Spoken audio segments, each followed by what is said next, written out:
فأنا ناصح لإخواني بالصدع بالحق تبيض وجوههم. السكوت في مسألة الحزبية يضرها، فاصدع بما تؤمر وأعرض عن المشركين.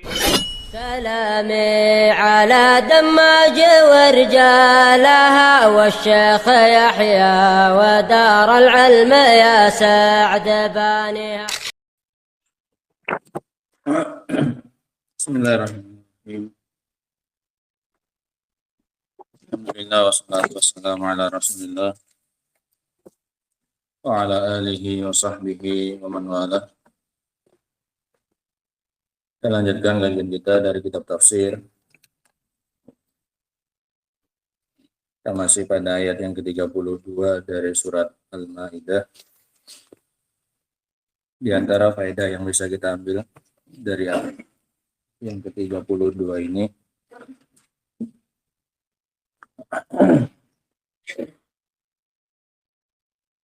yang pertama adalah isbatul hikmah lil ahkam syar'iyyah.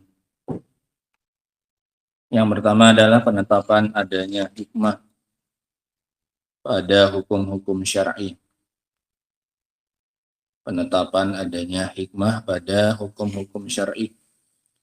Sehingga tidak begitu saja Allah menetapkan hukum, tapi ada alasan di balik itu. Kenapa Allah tetapkan hukum ini begini dan seterusnya.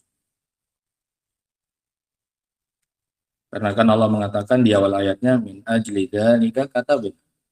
Dan dengan sebab itu kami syariatkan bagi Bani Israil.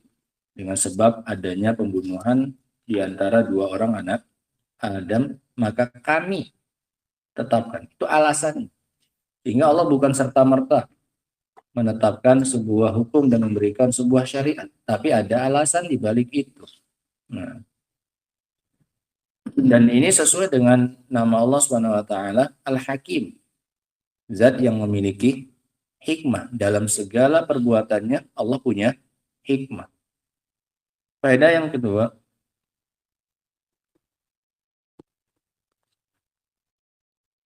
anna min mujibatil qatl antuk talan nafsu bin nafsi qisasan. Di antara yang membolehkan dibunuhnya jiwa adalah dalam rangka penegakan qisas. Di antara yang membolehkan ditumpahkannya darah adalah penegakan hukum qisas. Dia membunuh, maka boleh dibunuh dalam rangka qisas. Bagaimana yang dikatakan oleh Allah Subhanahu wa taala, annahu man qatala nafsan bighairi nafsin. Barang siapa yang membunuh suatu jiwa tanpa adanya jiwa yang terbunuh. Menunjukkan kalau dengan adanya jiwa terbunuh, maka pembolehannya itu diperbolehkan. Yang enggak boleh itu man qatala nafsan bighairi nafsin, tanpa adanya jiwa. Tapi kalau nafs bin nafs boleh tidak? Boleh. Dengan berapa syarat kemarin? Pembunuhan yang membolehkan untuk kita menumpahkan darah pembunuhnya ada berapa kriteria kemarin? 2. Pembunuhannya bighairi hak dan muta'ammidan. Pembunuhannya dilakukan tanpa hak dan sengaja. Ini pembunuhan yang membuat kita boleh menumpahkan darah pembunuhnya. Jika dia membunuhnya tanpa hak dan sengaja. Hilang salah satunya, maka kita belum boleh menumpahkan darahnya. Tidak boleh. Nah, faedah yang berikutnya. Dan ini diperkuat dengan ayat-ayat yang lainnya. Nas bin nas. Wa katabna alaihim fiha anna nafsa bin nafs.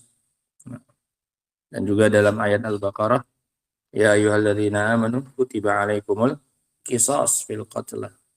Nah, faedah yang berikutnya, anna min mujibatil qatli al-fasad fil ard. Bahwasanya di antara yang membolehkan untuk menumpahkan darah seseorang adalah kerusakan yang dilakukan di muka bumi. Kerusakan yang dilakukan di muka bumi alladzi ya'zum dararuhu wa ta'ummu mafsadatu, yang meluas kerusakannya. Di antara yang membolehkan untuk menumpahkan darahnya adalah kerusakan di muka bumi yang luas kerusakannya. Kakat itari, seperti membegal, dan juga ar-riddah, murtad, dan juga zinal muhsan, orang yang sudah menikah berzina, dan juga yang lainnya. Seperti apa? Seperti apa lagi yang boleh ditumpahkan darahnya? Sihir, kemarin. Sihir juga dibolehkan ditumpahkan darahnya. Faedah yang berikutnya.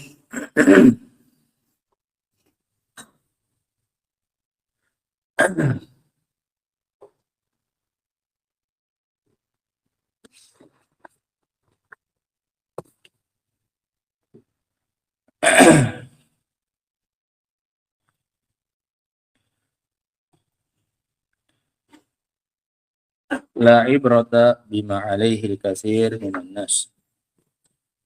Yang dijadikan tolak ukur bukan apa yang dilakukan oleh banyak manusia. La ibrata bima alaihi al-katsir minan nas. Yang dijadikan tolak ukur bukan yang dilakukan oleh banyak manusia. Karena di akhir ayatnya Allah justru mencela orang-orang yang banyak tersebut. Summa inna katsiran minhum ba'da dzalika fil ardi lamusrifun. Mereka setelah datangnya petunjuk tadi, setelah datangnya para rasul, mereka justru melampaui batas. Banyak dari mereka. Sehingga banyak sedikitnya yang melakukan suatu perbuatan, itu bukan menjadi tolak ukur perbuatan itu adalah benar. Nah,